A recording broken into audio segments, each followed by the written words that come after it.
వాళ్ళ పని. ఒరే రంగా ఇలారా. ఏమిటి నాగమ్మా? ఇదిగో ఈ 5 రూపాయలు ఉంచు. నేను రమ్మన్నానని సుబ్బమ్మకి అర్జెంటుగా రమ్మను. వెళ్ళు. ఇదిగో కనకరావు, నీకు ఒక మాట చెప్తారా? ఏంటో చెప్ప. రావయ్యా చెప్తాను. ఏ సుబ్బమ్మ నువ్వు రావే. ఎక్కడికి రావే? రాదా అడు చూడు. ఏంటిది నాగమ్మా? ఈవేళ శోభనం మీ ఇద్దరికే. ఇదిగో కనకరావు, మీలా ప్రేమించుకునే వాళ్ళని చూస్తే నాకు ఎంత ఇష్టమో చెప్పలేవు. పాపం మీరు ఆ వంటింట్లోనూ కార్ షెడ్ లోనూ అవస్థ పడ్డం చూడలేక ఈ అవుట్ హౌస్ లో నేనే ఏర్పాటు చేశా. మీరేం భయపడకండి, ఇక్కడికి ఎవ్వరు రారు. నేను బయట కాపలా ఉంటాను. మీ ఆనందమే నా ఆనందం. వస్తా. నాగమ్మా, మా మీద నీకింత దయ ఉందనుకోలేదు. థ్యాంక్స్. ఆగండి, నన్ను బయటికి వెళ్ళనివ్వండి బాబు. ఇక కానివ్వండి. ఉండకి మీ పని చెప్తా.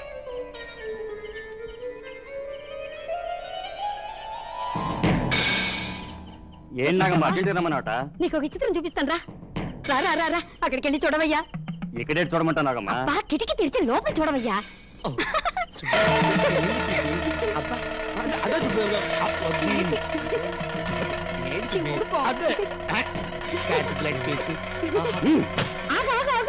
కత్తిటి వయ్యా ముందు.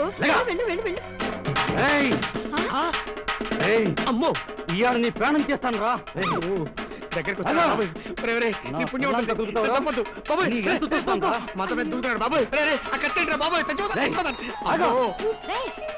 పరిగెడతావేంట్రా? పడు. నీ ఎంత చూస్తాను రా. పట్టుకొని పడు. అరే పొడవమంటే పరిగెడతానేంటి?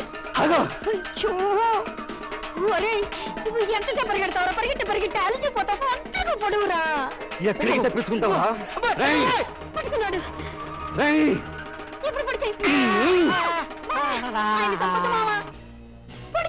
నీకు దండ పెడతా మావా. ఆయనే చేయమాక. లేవండి.